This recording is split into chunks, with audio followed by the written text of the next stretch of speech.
Primera de Corintios, capítulo 9, versículo 15. El apóstol Pablo, en las líneas anteriores a las que hemos leído y a lo largo de todo este capítulo, nos está diciendo en la libertad en la que él se encuentra, y aun cuando siendo apóstol tendría unos derechos o unas responsabilidades, no los tiene en cuenta. ¿Acaso, dice Pablo en otro momento, no tenemos nosotros, los apóstoles o yo, derecho a comer o a tener esposa? Pero he actuado de cierta manera y no he querido depender de lo que responsablemente la Iglesia tendría que obrar por causa del Evangelio. Y así nos introduce en una idea que hace detener mi mente y mi corazón. En el versículo 16 dice, pues si anuncio el Evangelio, no tengo por qué gloriarme, porque me es impuesta necesidad, y ay de mí si no anunciar el Evangelio. La pregunta que yo me hago y la pregunta que os hago a vosotros es si podemos hacer nuestro este lamento que Pablo se está haciendo para sí mismo.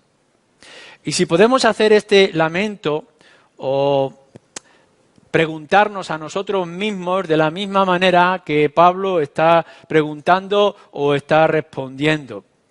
Y ya no solamente como individuos, cada uno de nosotros, sino también como iglesia. Pablo ha rechazado todos sus derechos, tiene una actitud de dedicación, aun cuando pudiera exigirlos, porque su meta es obrar de la manera en que ha sido llamado, y nos dice que ha sido llamado a ser apóstol. En el capítulo 1, versículo 1, en un principio ya lo está tratando. Pero ahora dice de esta manera, me es impuesta una necesidad. Y la pregunta que nosotros tendremos que ver, o tendremos que hacernos es, si nosotros tenemos también impuesta esta necesidad. ¿De dónde le viene a Pablo? Y si de alguna manera esto también nos hace pensar o meditar a nosotros. ¿Tenemos necesidad? ¿Tenemos el deber y tenemos la responsabilidad como Pablo tiene para predicar el Evangelio? Y podemos, por tanto, hacernos esta cuestión cuando dice, ¡ay de mí si no predicare el Evangelio! Quiero en esta mañana que cada uno de vosotros, hombres y mujeres, mayores y jóvenes, se haga esta misma cuestión y quiero haceros un llamamiento ante la importancia de estas palabras que Pablo tiene para con todos nosotros. Tenemos que recordar que varias veces en esta carta y en otros lugares nos llama a imitarle. En muchas ocasiones Pablo se pone como ejemplo. Y aun cuando nosotros pudiéramos decir que Pablo como apóstol tiene una posición totalmente diferente a la que nosotros podamos tener, no hoy podemos decir que haya apóstoles como los hubo en el principio de la Iglesia, sí es verdad que tenemos que tomar a Pablo como nuestro modelo y nuestro ejemplo. Y de ahí yo quiero haceros este llamamiento. Pablo ha recibido un mandato de parte del Señor. Y le ha dicho, tú ahora eres mi apóstol y yo te envío. Por tanto, a los gentiles a proclamar el Evangelio o a proclamar al Señor Jesucristo. En el momento en que podéis leer en el libro de Hechos, capítulo 9, por ejemplo, se nos dice que Dios o el Señor Jesús ha escogido a Pablo, a Saulo en aquel momento, para ser pescador de hombres, así como lo hizo también como los otros apóstoles. O como hizo también en el Antiguo Testamento a los profetas. Podemos ver como Dios tanto ha tomado a Saulo o a Pablo y ha tomado a otros apóstoles y ha tomado a otros profetas de una manera especial. Ellos han recibido un llamamiento específico para dedicar todos sus dones y todo su tiempo, es decir, su ser y su vida, a la causa de las buenas nuevas o a proclamar la palabra del Señor. Incluso podemos recordar, por ejemplo, a Jonás, que aquel profeta en un momento se quiso resistir y cómo Dios lo persigue por tierra y mar para obligarle a cumplir sus mandatos, en este caso en la ciudad de Nínive. O podéis leer también del mismo profeta Jeremías, que nos dice que sentía en sí una llama ardiente, un fuego en su interior que le obligaba, le impulsaba, a pesar de las circunstancias difíciles que Jonás vivió a lo largo de toda su vida, a traer la palabra de Dios, sabiendo que aquello le iba a traer desprecio y dificultades. Dice, no puedo apagar este fuego que hay en mí. Por tanto, no podemos pensar que todo el mundo, todos los hombres puedan estar sintiendo esta llama o esta obligación, este llamamiento como tuvieron aquellos hombres. Pero creo que también hoy el Señor puede estar llamando a hombres a cumplir esta tarea y llamándolos a esta misión.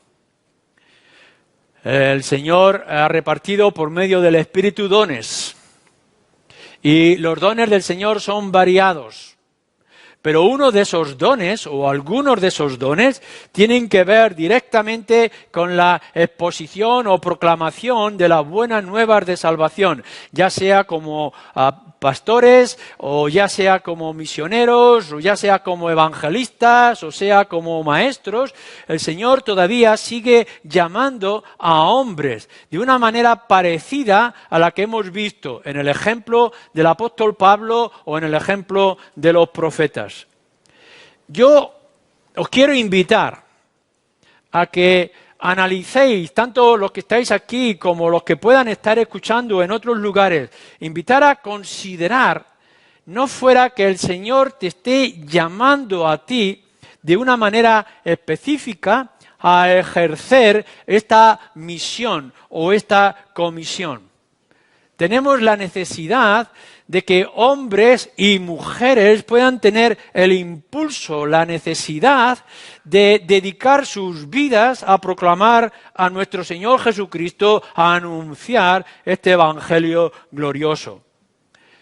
No pudiera ser que el Señor esté llamando en nuestra generación a jóvenes para que empiecen a considerar su responsabilidad en cumplir este mandato.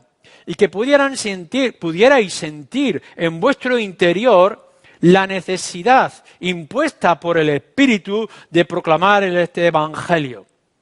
Y que os pudierais levantar mañana, después del descanso, o pudierais ir en la noche a dormir a vuestras camas diciendo, ¡ay de mí!, si no anunciare este Evangelio. Porque no estamos hablando de que el llamamiento de los apóstoles y de los profetas sea una profesión. No estamos diciendo que ser misionero, evangelista o pastor sea una profesión que uno pueda escoger por la posición que tiene o por el dinero que pudiera ganar o por cualquier otra invención que pueda hacer en su corazón. No es tanto el deseo que uno pueda tener de hacerlo, sino de si sientes el llamamiento de parte del Señor a dar más de tu vida o a dar toda tu vida a anunciar las riquezas del Evangelio que tienen que ver con nuestro Señor Jesucristo. Por tanto, en primer lugar, decir, sí, no podemos compararnos todos con la posición de Pablo cuando está escribiendo estas palabras. No tenemos todos este mismo llamamiento con estas mismas características que él pudiera tener, pero el Señor sigue llamando a hombres para que el Evangelio se extienda por todos los lugares. Ahora bien, creo que cuando Pablo está diciendo en este versículo 16 que es impuesta una necesidad de predicar el Evangelio, no es únicamente la necesidad por causa de ese llamamiento al apostolado, sino que es por el hecho mismo de uno ser creyente y por tanto de haber sido testigo de estas cosas. Y esto, por tanto, se tendría que aplicar más extensamente a la mayoría de los que estamos aquí, si decimos ser creyentes. Suponer el caso de que vosotros estáis en algún momento en la calle y os cruzáis con algún tipo de accidente en la carretera, con los coches, o algún atraco que ha ocurrido, o algún acto violento de los cuales vosotros sois testigos. En conciencia y ante la ley no podemos obviar nuestra responsabilidad. Es decir, si habéis sido testigos de un accidente, de un atraco o de una violencia, estáis obligados por ley y también obligados moralmente a asistir a esas personas víctimas de lo que han sufrido, ir a la policía o ir a la justicia para declarar lo que habéis visto, lo que habéis oído. Esto es natural. Y sabéis que esto ocurre constantemente, que sois testigos ante cosas que tenéis que denunciar o que tenéis que declarar. Bueno, la Escritura nos dice que todos aquellos que hemos conocido a Cristo como nuestro Salvador y nuestro Señor, hemos sido hechos testigos. Es decir, ahora sabemos cómo funciona la obra y el plan de Dios en la vida de individuos como nosotros. Lo hemos experimentado en nuestras propias vidas y lo hemos visto en la vida de otras personas. Sois testigos y por tanto estáis, escuchad bien, estáis obligados por lo que habéis visto, por lo que ha ocurrido en vuestras propias vidas, a anunciar estas cosas allá por donde estéis o caminéis. Obligados a testificar de vuestra fe y de vuestro amor al Señor Jesucristo, como estáis obligados a testificar del poder y del amor de Dios por medio del Señor Jesucristo. ¿Cómo vais a esconder este misterio que os ha sido revelado a vosotros en vuestra propia experiencia o que habéis visto multitud de veces en otras personas? No podéis callar lo que habéis visto y lo que habéis oído. Y por tanto estáis obligados en toda oportunidad y acción, como dice también la Escritura, de todo aquel que os demande pruebas de esta fe. Sois testigos ante aquellos que reclamen saber acerca de estas cosas. Y Pablo tiene que advertir en otros lugares de tener cuidado de no avergonzarse de este evangelio. No escondas lo que ha ocurrido delante de tus ojos o lo que ha ocurrido en tu propio corazón. No te avergüences del evangelio.